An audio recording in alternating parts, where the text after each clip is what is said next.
Well, joined this morning by Honorable Rima Shawulu, who is the Chairman, House Committee on the Army. Thank you for coming on this morning. Thank you very much, my brother. Well, this is something that, as you see, senators also discussing, members of your House of Reps also looking into this. Everyone wants to get a solution, at least would like to believe that. You have also gone through several bills about some of this herdsman's menace, and you've also have some experience on this one. But let's start off with your impression about, first of all, the House's approach to solving this problem. Well, let me correct one impression. This is not a new thing that is happening. This bill was actually introduced into the House of Representatives in the last assembly. It was also introduced into the Senate in the last assembly. The House was by Honorable Sunday Karemi from Kwara State, and the one from Senate was by Senator Zainab Kure. And these bills did not scale through in the sense that I think the one in the Senate was not reported out of the committee to which it was reported, to which it was committed. In the 7th Assembly. In the 7th Assembly. So in the 8th Assembly, in the House of Representatives, Honorable Sunday Karemi reintroduced the bill, and the bill in a lot of ways is similar to the one that he did earlier on, which is also very similar to the one that was done by Senator Zainab Kure. Now there are several bills. Two other people have introduced bills such as this one. Were those ones to introduce previously in the 7th? No, they were introduced in the 7th Assembly, including one on ranching. 7th or 8th? In the 8th Assembly, including one on ranching. Now, when the bill came up, a point of order was raised to the fact that the bills were similar to the ones that were not due for second reading. And so the bills were suspended and the motions were taken to consolidate the bills. Even a week or two ago, another bill on grazing came up, and all the bills were consolidated into one. So they have not come to second reading yet. It is at the second reading that the general principles of the bills will be debated. That is when members will make input into the bills. And if it passes the second stage, if it passes that one, it will now be committed to a committee, and the committee will work on it and bring it back to the House for it to be considered. That's the harmonization point. No, not the harmonization. If it passes, we use harmonization is used in the National Assembly when you have a difference between the bill that was a similar bill that was passed in the Senate and the House of Reps. So you set up a harmonization committee to sort out the differences, to adopt the provisions that will be acceptable to the two chambers. Now, what was done was what is called consolidation. That is, you have a bill talking about construction of a road in, for instance, I'm giving an example, construction of a road in Wuse. You have 3 different bills talking about that. So what you do is that they should be consolidated. That means that they will be put up as one bill. Nothing changed, nothing added, nothing removed. Then they to be discussed at one sitting as a bill and committed. So as it is now, the bills are in the works. They have not been discussed by the House of Representatives, not even once. So when they are all consolidated, all the sponsors, they still retain that they are sponsors of those bills? Yes, they are sponsors of the bills. And then the bills will be consolidated into one and discussed. And if it passes that reading, the general principles will be discussed. If members agree with the general principles, the bill will be passed for as having been passed for second reading. Then it will go into be committed to a committee, relevant committees, or an ad hoc committee, as the case may be. And it's at the committee level that most of the discussions that we're having today will be done. And then a single bill will come out of the committee to the House. When the House passes the bill, if the House passes the bill, it will now be sent to the Senate for concurrence. When it goes to the Senate, it will go through the same process.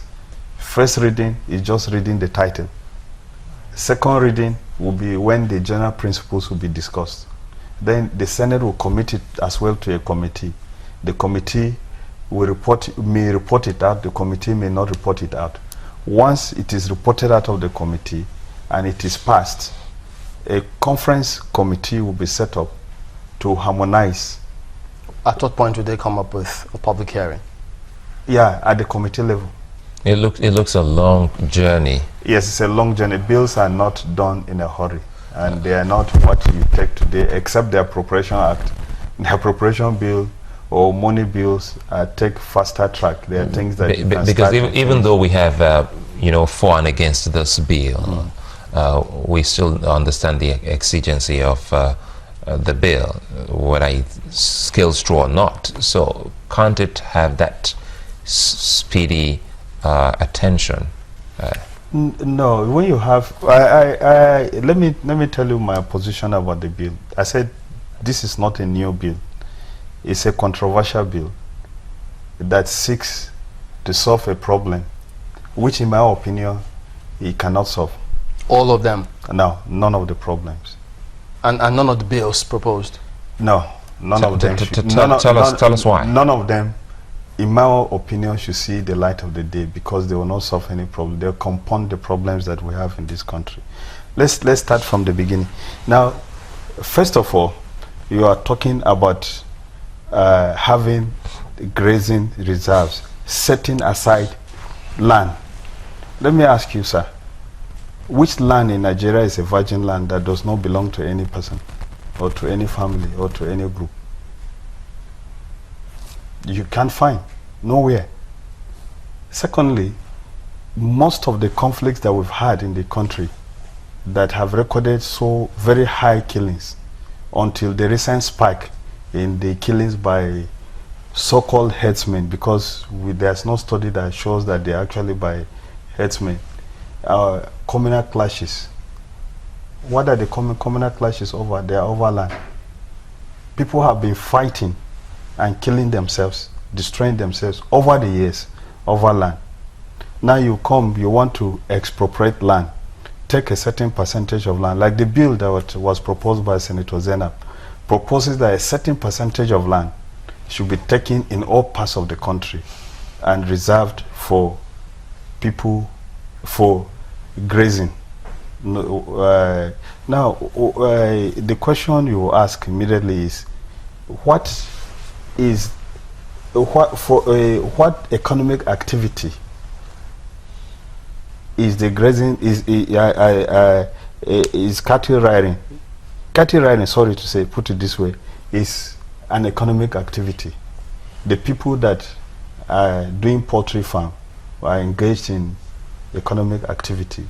The people that are farming yams, cassava, are engaged in economic activity. So which activity is more important that you come and say, you leave your own, let's take this one that is more important? You are going to have serious challenges along that line. And in any case, studies have shown, for instance, the type of cattle that we have in Nigeria, that is the cattle that nomads use. The highest weight you get from there is 150 kg.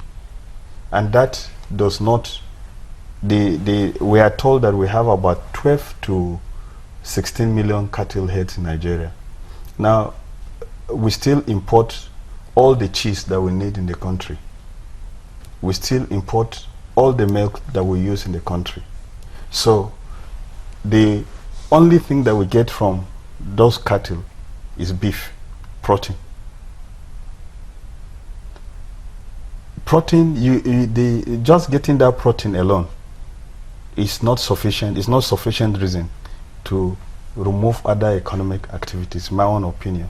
And in any case, for instance, if you compare that with rearing of having a poultry farm, if you are having, that form of rearing cattle destroys our ecosystem. And in fact, we must point out from the beginning that this is almost all communities in the world were nomads. They reared cattle. In Europe, they had it. It's an economic activity that with time dies off. Dies off, or it's modified? Yeah, what I mean by dies off, nomadism, moving your cattle from one place to another. It's not, it doesn't, even in our neighboring countries. Like the bill that we're talking about talked about having grazing reserves and international cattle routes. Now the question you will ask is that, do our neighbors, the neighbors that we have, do they rear their cattle the way we rear our cattle? The point I was coming to is that it is cheaper for the federal government, for instance, to take aside, if you take the cost of 10% or even 1% of the land of Nigeria, calculate the costs, and calculate the costs and the economic value of the 16 million cattle heads that we have in Nigeria, you will discover that the 16 million cattle head is nowhere near the value of the land that will be expropriated. And when cattle graze the way they graze by nomads and the rest of them, they don't regenerate the land the way a poultry farmer, for instance, does. His own regenerates the land, creates, in fact, in some parts of the world, the cattle, I mean, the some of those waste from poultry rearing is used to generate electricity and so forth. So what the point really that we should be talking about is that if we have a situation today where we need to modify certain ways that things are done for the economic value of the country, I think it will be easier to do that. And the federal government from the beginning thought about that, which was why river basins and dams, majority of them were created in the northern part of the country to allow for cattle rearing around the dams, and that were created quite a large number of dams. And if, as a matter of fact, the last government repaired and regenerated very large number of dams to cater for those things that we have. It's curious, for instance, in my own opinion, that today, when we have fewer cattle than we had before, we have more crisis that is alleged, that is linked to cattle rearing. I think we have to find, where I come from, Taraba State, Ukari, Southern Senatorial District. About 3 years ago, some people who said they were cattle, Fulani cattlemen, when they were arrested, they said they were Boko Haram. You remember the Dogonahawa killings, where 500 women and children were killed. The people said, the police at that time said they were Fulani herdsmen, killed 500 people one night.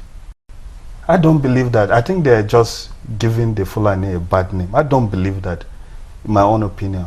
Those are really Fulani herdsmen. We need to look beyond what is happening. When we had more cattle, if you recall, we had Rindapest some years ago that destroyed most of the cattle that we had in the country. Quite a large number were destroyed. We have fewer cattle, and then we have increased conflict between farmer and herdsmen. Something is not straight.